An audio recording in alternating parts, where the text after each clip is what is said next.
idea of the front line, this is what I think I want to clarify to everyone. It's a fluid thing that can, last for, it could occupy 2 blocks, right? So a lot of people are, they're transporting various materials, and then the front line is fluid. It moves back and forth. Sometimes they charge, and when the riot police charge, they fire tear gas, and the special tactical unit charges, the front line moves back. They disperse and then regroup.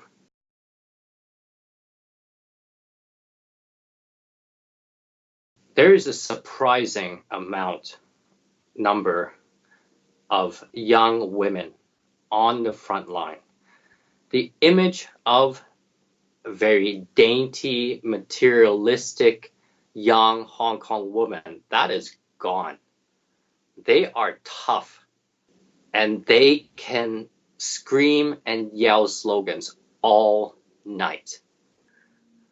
The ones I have spoken to were willing to die that very day because they are aware of the freedoms that are slowly being taken away from us.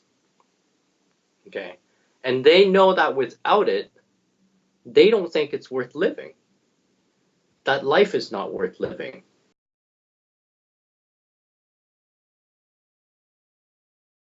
I think there have been lots of reports of abuse inside police stations, inside the cop cars, and certainly in the jails. Beatings, broken bones. I mean, they don't have the time to speak out, right? If you get hurt at a protest, you're afraid to go to the hospital because you might get arrested there, or you might be tortured there at a hospital. There's been footage of that.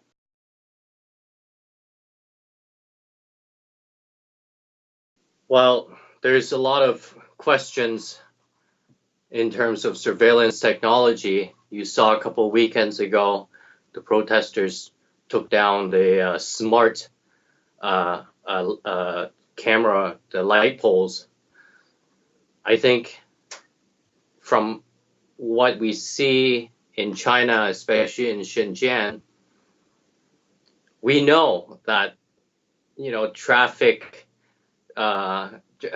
monitoring traffic is an excuse, and we don't put it past them to use facial recognition on the streets in Hong Kong. So China has a heavy hand in everything we do here. That's the blocking of the supplies. I mean, it's insidious. This is protective gear. We're not importing weapons. And all this talk of foreign interference it's just stuck in their mind.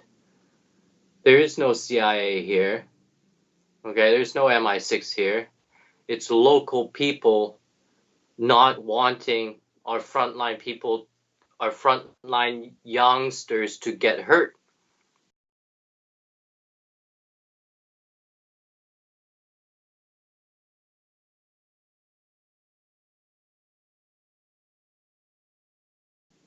I believe it's the 70th anniversary of the founding of the Republic, the People's Republic. Now, China wants one thing very badly all the time. They do not want to lose face. They do not want Hong Kong to be in chaos on that day. That's why Carrie Lam may use the emergency ordinance to quash anything that happens before then. But how do you arrest 2 million people? I mean, it's just not going to happen. And I think in the past 2 months, you saw that anything the police was doing only inflamed the situation.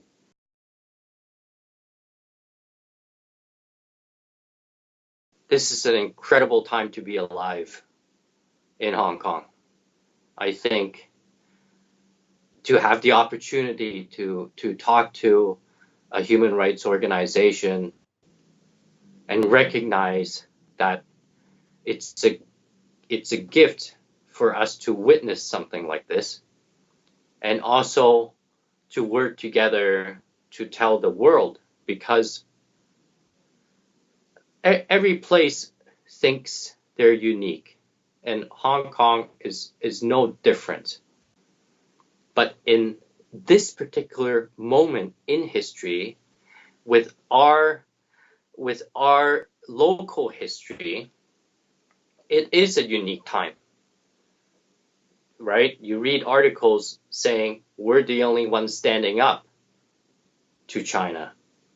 I've never been so proud to be a Hong Konger.